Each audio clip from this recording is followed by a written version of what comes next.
আজকে আপনাদের সাথে শেয়ার করব ঠান্ডা ঠান্ডা একটি লাচ্ছির রেসিপি। এই লাচ্ছিটা তৈরি করার জন্য প্রথমেই আমি দুটো কলা নিয়েছি। এরপর 4-5টা খেজুর আগে থেকে ভিজিয়ে রেখেছি। এরপর কিছু পরিমাণ দুধ নিয়ে কিছুক্ষণের জন্য জাল করে নেব।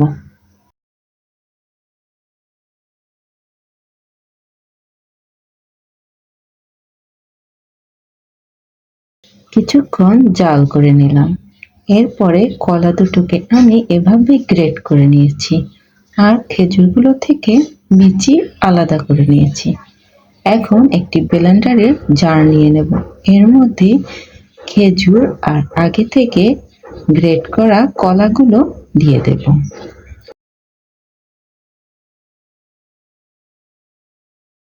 এরপরে আগে থেকে জাল করে নেওয়া দুধ দিয়ে দেব। এখন কিছুক্ষণের জন্য ব্লেন্ড করে নেব।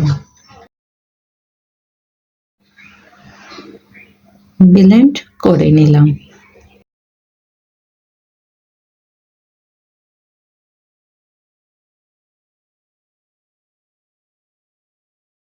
এটা এখন সার্ভ করার পালা। এই জন্য আমি এই লাচ্ছিটা ঢেলে নিলাম।